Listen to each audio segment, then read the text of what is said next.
Hi, I'm Sean Cameron Michael, and you're listening to Heita FM. Good afternoon and welcome to the Lunchtime Express with Enricoh Alfonzo.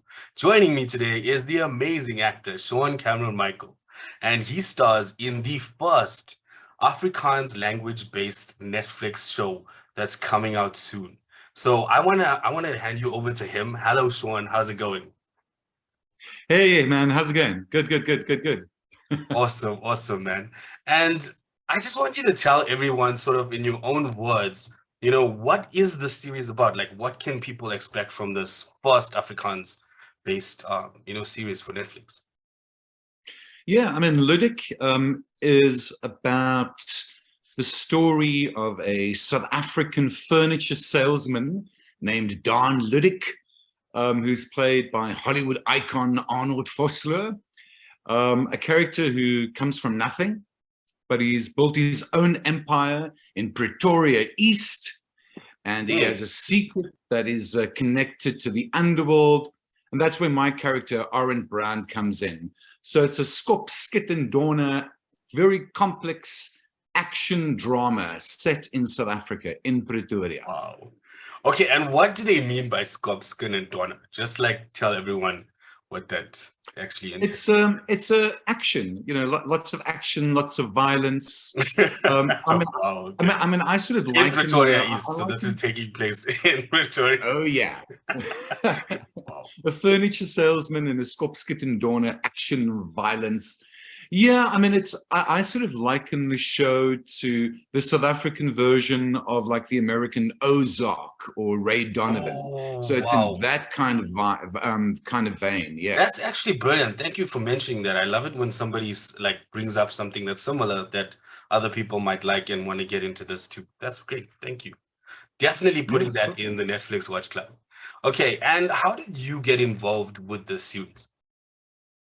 Yeah, I mean, I've been working predominantly in Los Angeles over the past 7 years, and yeah, I was contacted by Paul Bass, one of the producers and creators of the show, and he asked me if I'd be interested in working on a new Netflix TV series, an Afrikaans TV series with Arnold Vosloo attached as the lead. And yeah, he sent me the scripts to have a look at. I got to say, really, honestly, truly, some of the best scripts that I've read in my career. I was totally blown away. I thought And it was you've had a pretty prolific career, so that is saying something, man. Oh yeah, I mean, I've been very fortunate over the past 3 decades to essentially be working constantly. And yeah, I mean, when I read the scripts and just the subject matter, I think a lot of people think, an Afrikaanse story, an Afrikaans story, set in Pretoria, it's going to be, I don't know, whatever people think that might be. But it was, as I say, very much in the vein of Ozark, Ray Donovan. It really is something that I certainly don't think South African audiences have seen before, as a local story.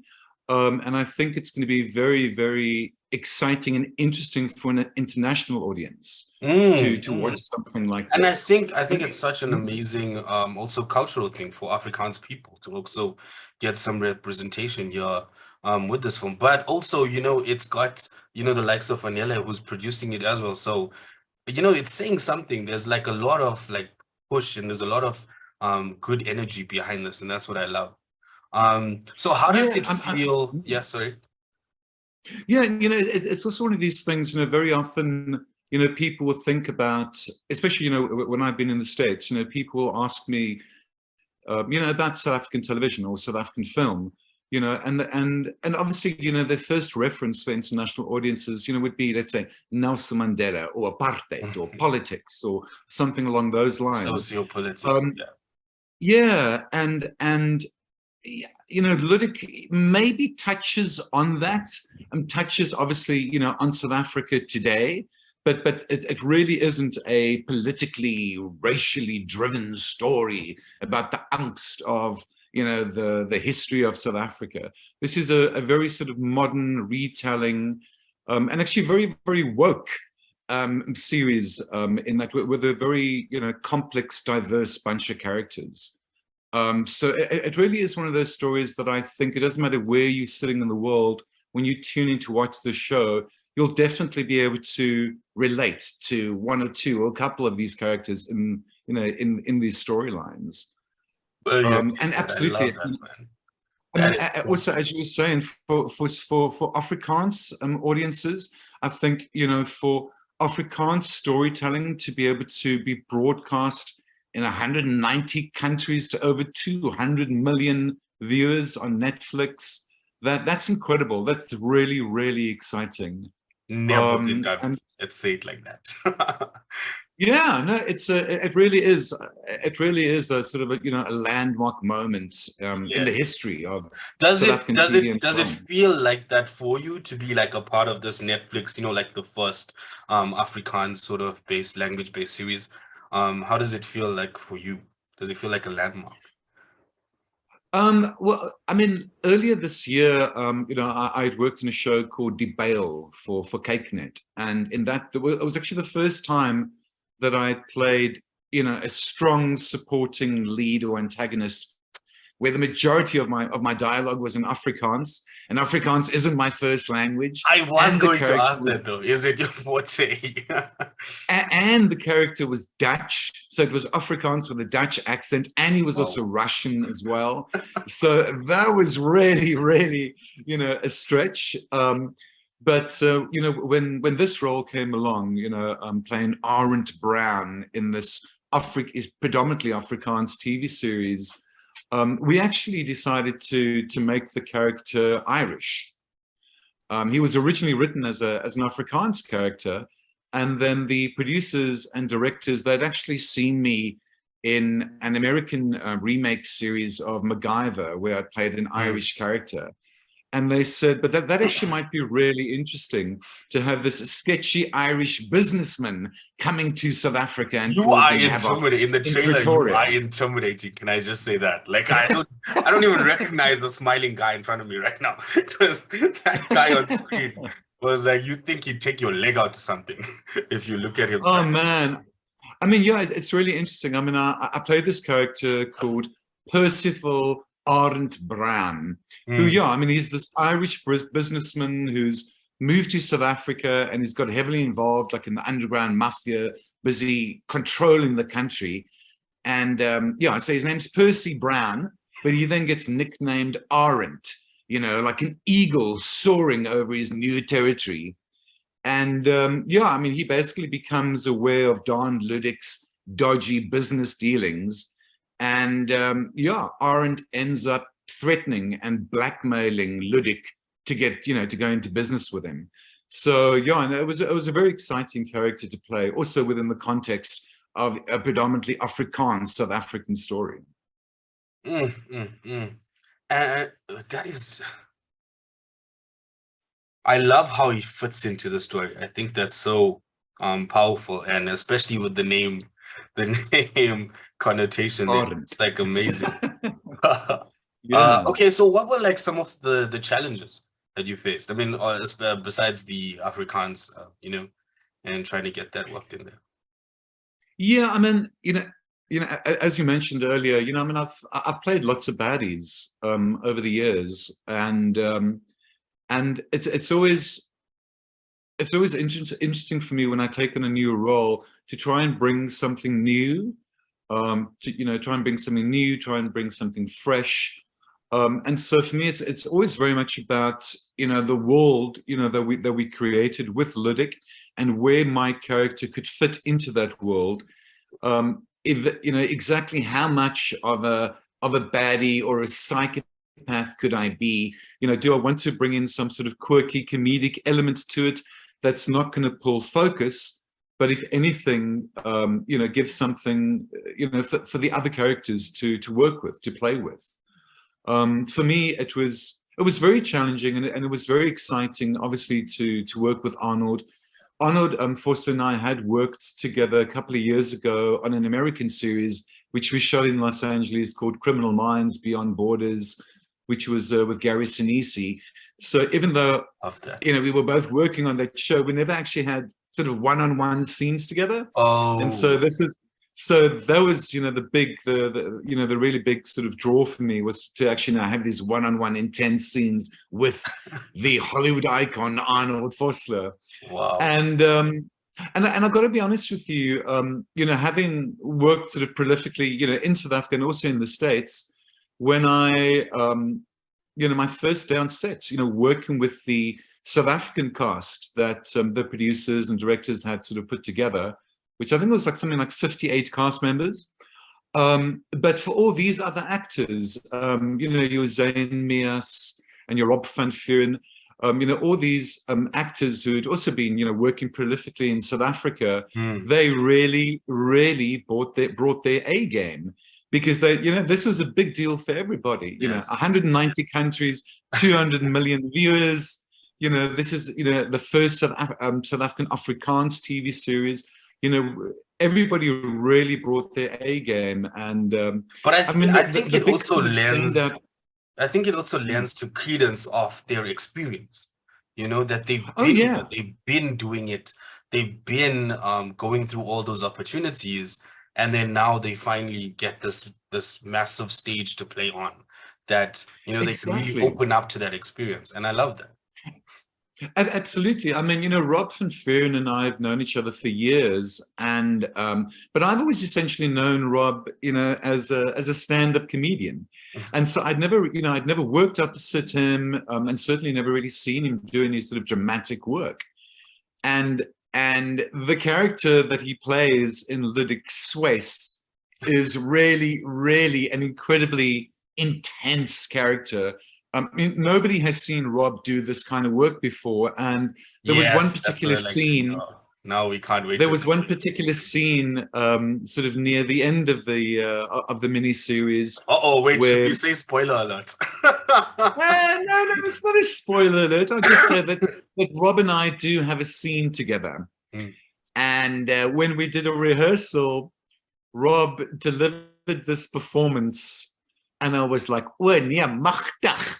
I'm gonna have to like really, really push my performance up a notch to sort of just meet the level of the incredible work that he was doing." And even Arnold, you know, I mean, Arnold, obviously, you know, having been, you know, an icon in South Africa, and obviously, you know, with the Mummy and all the work that he's been doing in the States over the years, you know, he's such a pro, and there's nothing more exciting when you all know that, you know, you're there to support one another, and your aim is to make the best possible product that you can with Yes. within, you know, the constraints of, you know, time, money, which is always a, you know, an issue in any production. But really, I'm I extremely mean, proud. I'm who can extremely proud of forget this project. Immortal from the Mummy? What an amazing character he played. Absolutely. One of the Yeah, best villains, I absolutely. think, on anybody's list. Anybody can attest to that. Oh man, and absolutely. And And yeah, York as is I now said, the protagonist. So that's going to be interesting. Okay, yeah, no, so I'm very, very excited. as you said, yeah, prolific, but and you said, you know, 3 decades of Makes on-screen me time. sound You know, awfully like old. as being part of like over an astonishingly, you know, 100 film and TV productions, what would you say was your experience with the Netflix production in terms compared to, you know, your other experiences on shooting Yeah, on this? yeah. I mean, the first Netflix job that I actually worked on was back in 2020. We shot a movie called The Last Days of American Crime, which was a Netflix original movie with Edgar Ramirez and Michael Pitt, and we shot that here in Cape Town. And that did pretty well on Netflix. And then after that, I actually, during the pandemic, I co-wrote a South African story called Collision, which also came out Oh my on God, I Netflix a couple love of months ago. Collision. Well done, Yeah, man. Well done. thanks, man. Amazing Yeah, so story. I Well mean, done. yeah, so I mean, I co-wrote and exec produced that for Netflix, Oof. and the irony of Collision was, as I said, you know, during the pandemic, you know, over 2 years, you know, I was busy co-writing this movie for myself to play the lead in, but then when we actually got around to making the movie, I was already attached and busy filming DeBale, so I couldn't Oh, do it, which was just Murphy's Law. but Langley Kirkwood did an incredible job. So yeah, I mean, I was very, very proud of Collision to make it onto onto Netflix. And then obviously, you know, when LUDIK came along, I was like, okay, great, this is it. You know, now I'm going to be, you know, the one of the main baddies in it. So yeah, Netflix have really been incredible supporting, you know, African content, and certainly South African content. Really giving writers, directors, producers, creators, you know, the ability to sort of bring their stories to life, and giving them the platform, and certainly the creative freedom. So it's really, they've been incredibly supportive. I love that. Yeah, and you know, from yesterday when we got to see you know, all the African content that's coming to Netflix, and just hearing the panel discussion, but mostly I think it's just the thing that I took away the most of was how much they're opening the doors. Oh, you yeah. know, how much opportunity they're actually giving to African creatives, both experienced and new.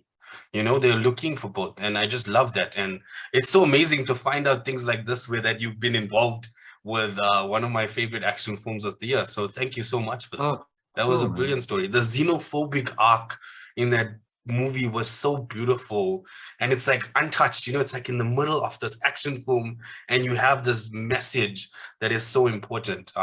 So yeah, really, just thank you from my side for that.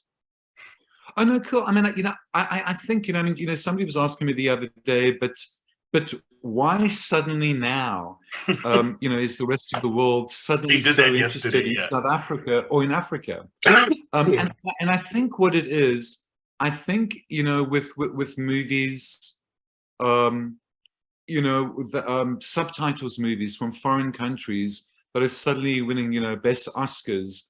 Or you know, new shows which are also from foreign countries, and they're subtitled.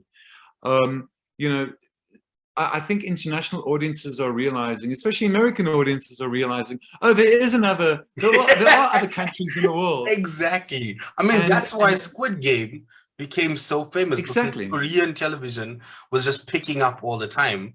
And yeah, I think that's one of the things Netflix excels in, is delivering content from all around different places in those different, obviously subtitled, but in the different languages, and we can just enjoy them. Exactly. You know, I think filmmakers previously in South Africa, I think filmmakers were having difficulty trying to tell, you know, trying to sell, you know, an authentic Afrikaans story to an international audience, because they were scared, you know, the international audience might be, you know, worried about having to, you know, read subtitles.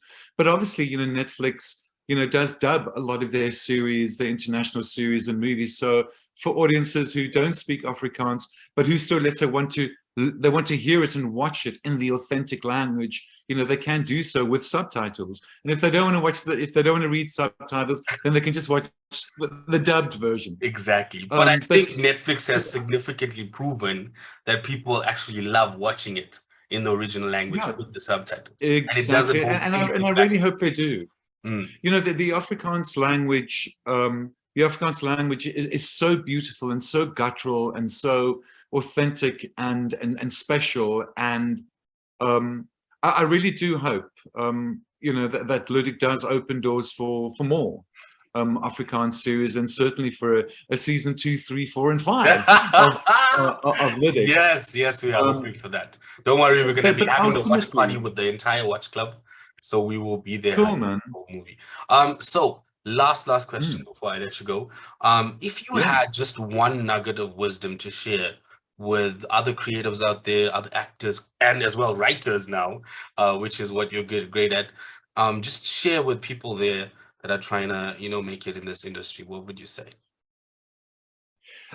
I think certainly now in the environment that we're in, you know, a lot of sort of young South African actors are realizing, hey, wait a second, I don't actually have to leave South Africa to become an international movie star or TV star.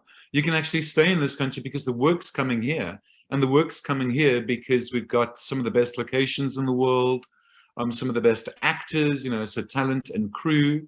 And South Africa's always been, you know, a really big servicing industry for the past, you know, 10, 20 years. Yes. So, and look at how many I think, international films are filming here in Cape Town.